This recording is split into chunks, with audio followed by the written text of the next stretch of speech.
আয়াত ১০৬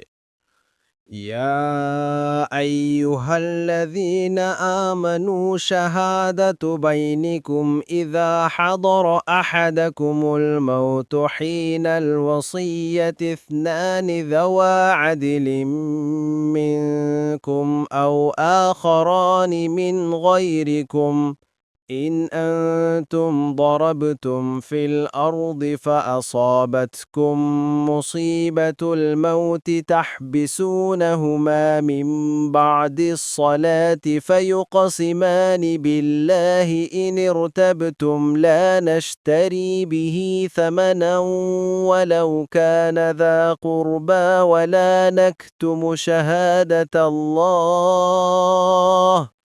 إنا إذا لمن الآثمين অনুবাদ হে মুমিনগণ তোমাদের কারো যখন মৃত্যু উপস্থিত হয়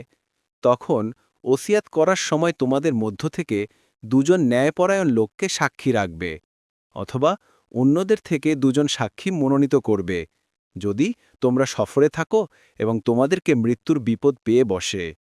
যদি তোমাদের সন্দেহ হয় তবে উভয়কে সালাতের পর অপেক্ষমান রাখবে তারপর তারা আল্লাহর নামে শপথ করে বলবে আমরা তার বিনিময়ে মূল্য গ্রহণ করব না করলে অবশ্যই আমরা পাপীদের অন্তর্ভুক্ত হব তাফসীর ১ নং ফুটনোটের বিবরণ অর্থাৎ যদি মুসলিম কোনো সাক্ষী রাখা সম্ভবপর না হয় কারণ সাধারণত সফর অবস্থায় সবসময় মুসলিমদেরকে সাক্ষী হিসেবে পাওয়া দুষ্কর তাই প্রয়োজনের খাতিরে কাফেরদেরকে সাক্ষী রাখতে বলা হয়েছে মোয়াস্সার